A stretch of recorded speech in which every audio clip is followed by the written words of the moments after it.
السلام علیکم every one, میں ہوں آپ کی ہوسٹ منو۔ امید ہے کہ آپ سب لوگ خیریت سے ہوں گے۔ یہ ہے ناول بلڈ سیزن 1 بائی منزہ نیاز۔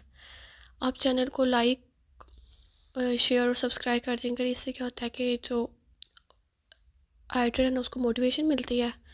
یہ ہے ایپیسوڈ 1۔ چلے آئیں اپنا ناول جو ہے نا سٹارٹ کرتے ہیں۔ تمہارا نام کیا ہے؟ اس طریق جیل میں اس کے بالکل سامنے دوسری سلاخ کے پیچھے کڑے قیدی نے اس سے پوچھا۔ لوہے کی موٹی سلاخوں کو اپنے مضبوط ہاتھوں سے جکڑے سیاہ آنکھوں والے نے اس کی طرف دیکھا۔ کچھ اس طرح کہ پوچھنے والا بے اختیار ہی 2 قدم پیچھے ہوا تھا، خوف سے۔ لیکن کیوں؟ اس شخص کی آنکھوں میں ایسا کیا تھا کہ یہ سوال پوچھنے والا ایک دم سے خوفزدہ ہو گیا تھا۔ وہ آ گئی ہے؟ سیاہ آنکھیں اس پر گاڑے وہ دھیرے سے مسکرایا۔ کون آ گئی ہے؟ خوفزدہ قیدی مزید سکرا۔ سیاہ آنکھوں والے نے اپنا ایک ہاتھ سلاخ سے باہر نکالا۔ مائی لیڈی! ایک جاندار کہکا لگا کر وہ پیچھے ہوا۔ Inferno keying! نام کے بجائے اس نے یہ 2 لفظ دھیرے سے کہے تھے۔ تب بھی اس خوفزدہ قیدی نے چھمبے سے آگے ہو کر سلاخوں سے باہر دائیں جانب دیکھا، جہاں پولیس کے اہلکار تیزی سے دوڑتے ہوئے اس کی طرف آ رہے تھے۔ انہوں نے تیزی سے اس شخص کو سلاخوں سے باہر نکالا جس نے وہ آ گئی ہے کی پیش گوئی کی تھی۔ اس اہلکار نے اس کے دونوں ہاتھ پیٹھ پر کر کے ہتھکڑی لگا دی اور اسے اپنے گھیرے میں لیے واپس ہو لیے۔ اپنے اطراف میں درجنوں پولیس اہلکاروں میں گھرا وہ زیر لب مسکراتا گیا۔ اس طریق جیسے نکل کر وہ سب ایک ہلکی روشنی کی طرف بڑھ رہے تھے۔ ان سے تقریباً چند میٹر دور اس سنسان راہداری میں وہ 4 انچ لمبی ہیل پر چلتی بائیں طرف بنے دروازے کو کھول کر اندر داخل ہو گئی۔ اگلے 10 سیکنڈ میں وہ اس کے کمرے سے باہر تھی۔ اس کے ایک ہاتھ میں گن، دوسرے ہاتھ میں چاقو تھا جس پر خون لگا تھا، سرخ خون۔ اس کے سرخ ہونٹوں پر مسکراہٹ تھی۔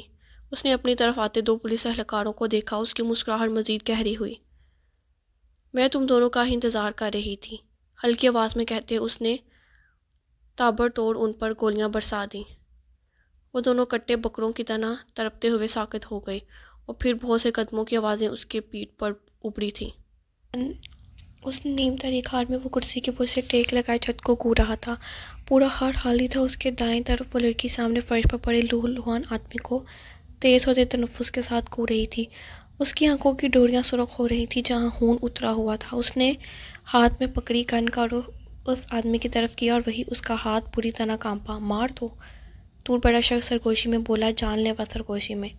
نہیں، مجھ سے نہیں ہوگا، وہ رونے لگی۔ وہ کرسی سے اٹھ کر اس کی طرف آیا، اس کے پشت پر کھڑے ہو کر اس کا کپکپاتا ہاتھ تھاما۔ تم نہیں رک سکتی۔ جھک کر سرگوشی کی اور ٹکر دبا دیا۔ وہ جو اکھڑے اکھڑے سانس لے رہا تھا مردہ ہو گیا جبکہ وہ اسپاٹ تاثرات لیے واپس کرسی پر جا بیٹھا۔ وہ لڑکی گھٹنوں کے بل بیٹھ کر روتی چلی گئی۔ یہ اس کی زندگی کا پہلا قتل تھا۔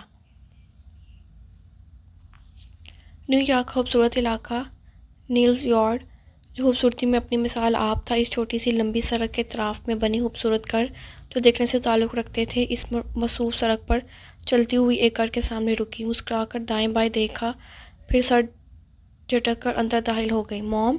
لانچ میں داخل ہو کر اس نے پکارا۔ میں یہاں ہوں ایمی! کچن سے آواز آئی اور وہ مسکراتی ہوئی کچن میں داخل ہو گئی۔ ہیری آ چکا ہے موم! فریج کا دروازہ کھول کر اندر جھانکا۔ وہ تو 2 گھنٹے پہلے ہی آ گیا تھا، نیچے ہوگا۔ انہوں نے نیچے یعنی تہہ خانے کی طرف اشارہ کیا۔ ایسا کرتے ہوئے ان کے چہرے پر ڈر سا پھیلا تھا۔ وہ چونک کر سیدھی ہوئیں۔ میں دیکھتی ہوں۔ مطلوبہ چیز جو نہیں ملی تھی اس لیے فریج کا دروازہ بند کیا اور باہر نکل گئی۔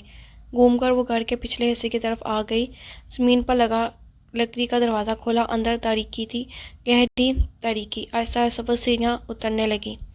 ہیری! اس نے پکارا۔ سامنے ایک بڑی میز پر 3 کمپیوٹرز، 2 لیپ ٹاپ اور ہیری کا اسمارٹ فون رکھا تھا، لیکن وہ خود غائب تھا۔ سامنے رکھی خالی کرسی اور میز پر بہت سے کاغذات اور فائلز بکھری تھیں۔ میں یہاں ہوں! اس نے دائیں طرف گردن موڑی، جہاں وہ ایک بک ریک کے سامنے کھڑا کچھ تلاش کر رہا تھا۔ کیا ڈھونڈ رہے ہو؟ ایک فائل ڈھونڈ رہا تھا۔ اوہ، مل گئی! یہ رہی!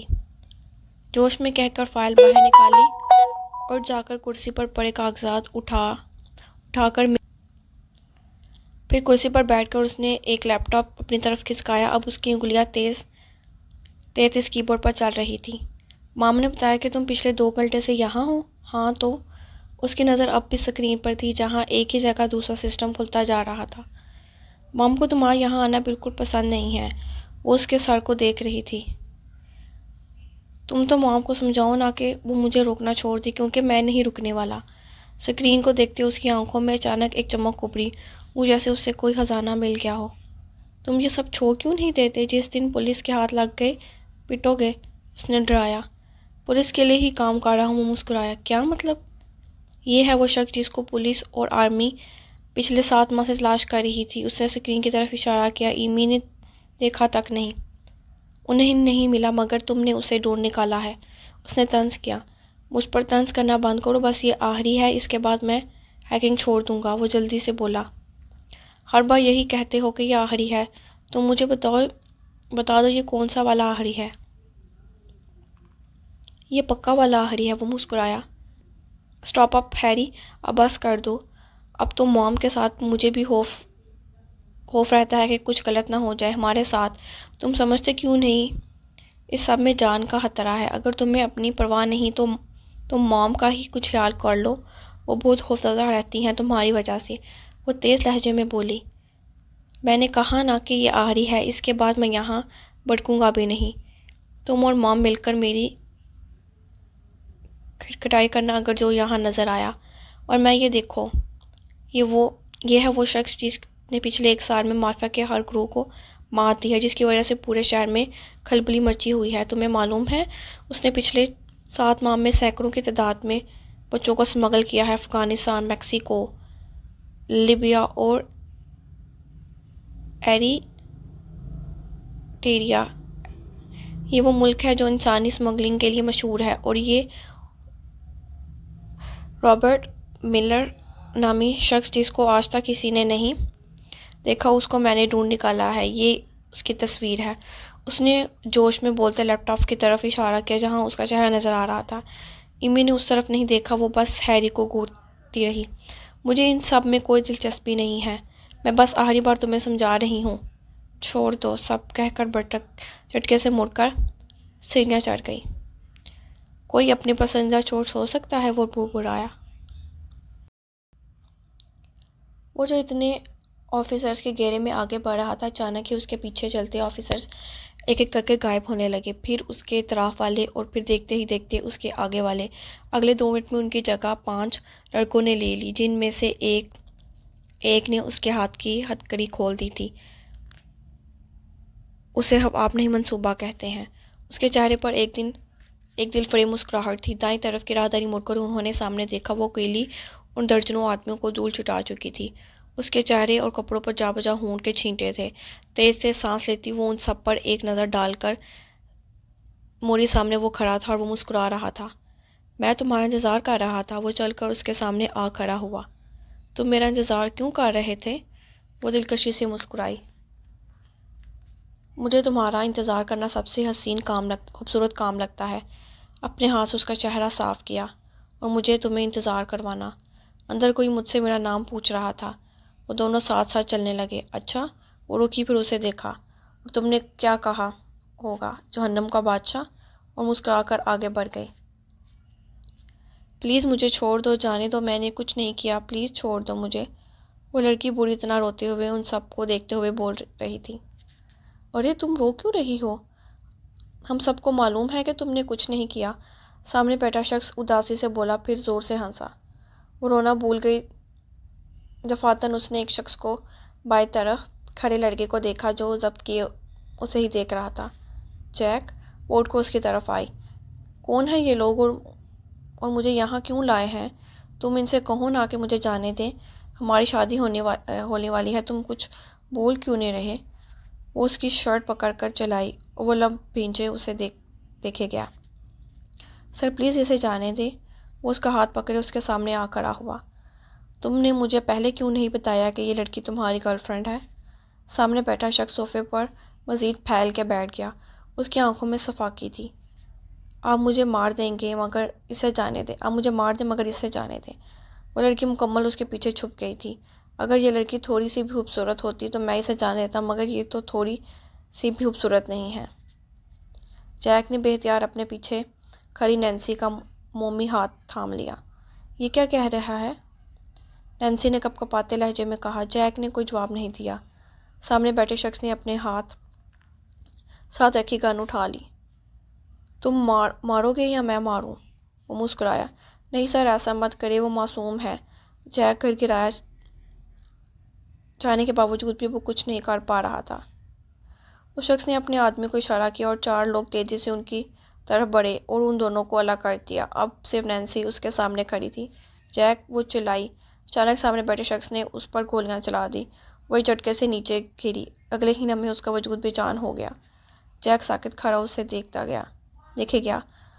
اس کی محبت کو اس کی آنکھوں کے سامنے موت کے گھاٹ اتار دیا گیا تھا۔ تمہاری منگیتر خوبصورت نہیں تھی بلکہ بلاک ہی خوبصورت تھی، اور تمہیں معلوم ہے کہ مجھے خوبصورت لڑکیوں سے کتنی نفرت ہے؟ جیک کو دیکھتے وہ بے رحمی سے بولا۔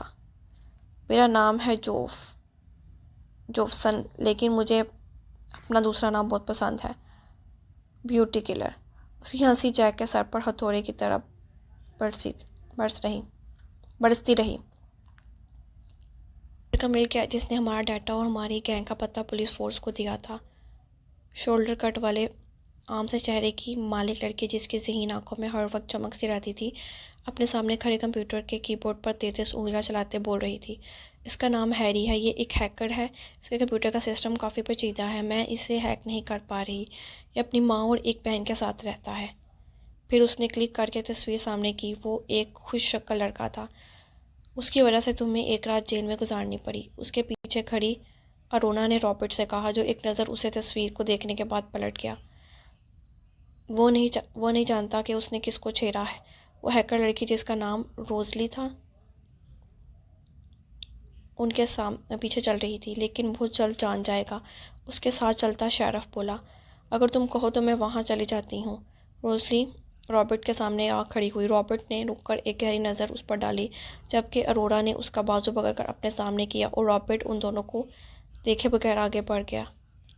فی الحال صبر کرو، جب تک رابرٹ خود کچھ نہیں کہتا ہم کچھ نہیں کریں گے، ارونا نے نرمی سے کہا، جو اس کی ذات کا حصہ نہیں تھی۔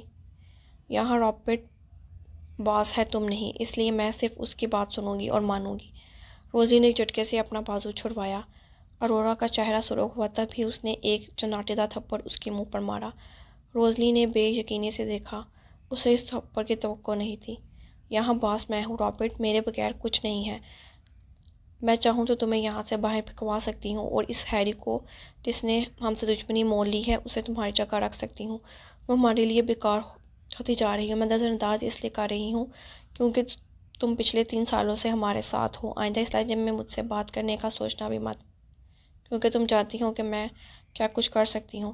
گہری آنکھوں میں کہہ لیے وہ آگے بڑھ گئی، لیکن تم نہیں جانتی کہ میں کیا کر سکتی ہوں۔ نفرت سے اس کے پیٹھ کو دیکھتے وہ بڑبڑائی۔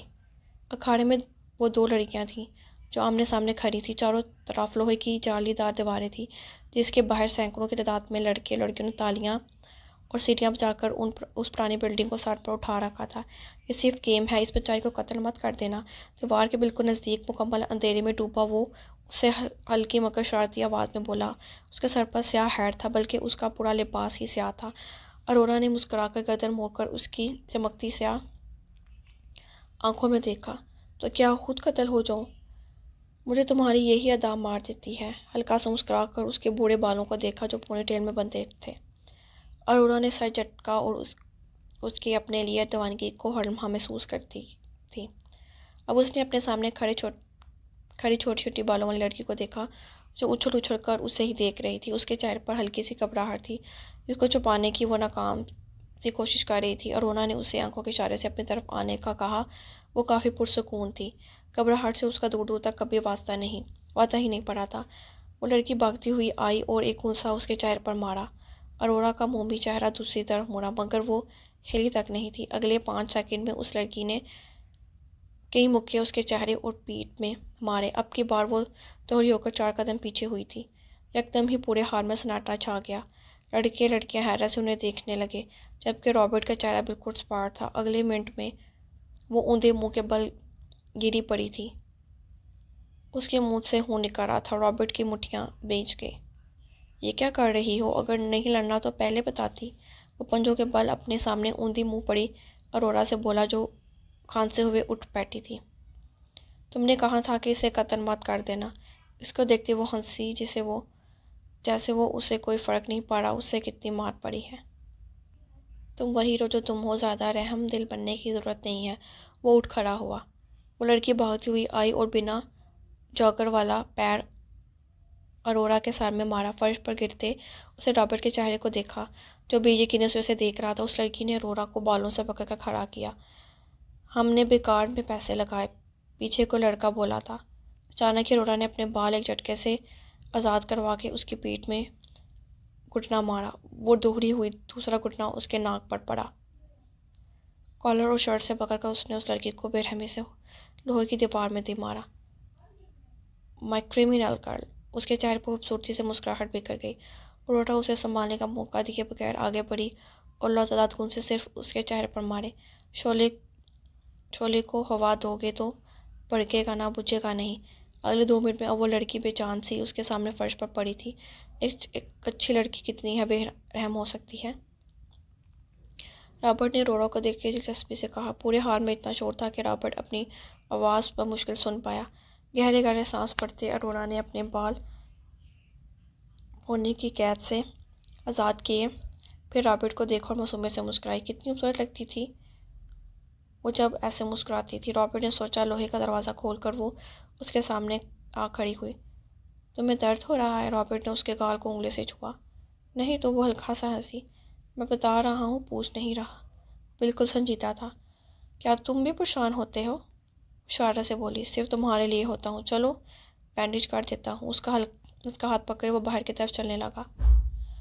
تو آج مجھے کہاں لے کر جا رہی ہے؟ وہ کافی فوش نظر آ رہی تھی۔ جہنم میں۔ ارورا کا منہ کھل گیا۔ ارے سویٹ ہارٹ، میں اپنی بات کر رہا ہوں، کیا تم میرے پاس آنا نہیں چاہتی؟ کیا انداز تھا! تم بورنگ ہوتے جا رہی ہو رابرٹ۔ وہ رک گیا۔ اس نے ایک آبرو اٹھائی۔ واہ، اچھا، مجھے تو معلوم ہی نہیں تھا۔ دفعتاً رابرٹ نے اسے گرد بازو پھیلا کے خود سے قریب کیا۔ چلو پھر تمہیں آج بتاتا ہوں کہ میں کتنا بورنگ ہو چکا ہوں۔ ایک ہاتھ دبا کے وہ پھر سے چلنے لگا۔ آج رات تیار رہنا۔ چلتے چلتے وہ ہنس پڑی۔ ناول دو بلڈ ہے نا سیزن 1 اس کی ایپیسوڈ 1 ختم ہو چکی ہے۔ میں ہوں آپ کی ہوسٹ منور، اور چینل کو جو ہے نا سبسکرائب کر دیا کریں، اور ناول کو کمنٹ بھی کر دیا کریں، اور لائک بھی۔ اسے کہتا ہے کہ رائٹر کو موٹیویشن بھی ہے۔ چلیں ہم مل دیں گے اپنی اگلی ایپیسوڈ میں۔ خدا حافظ۔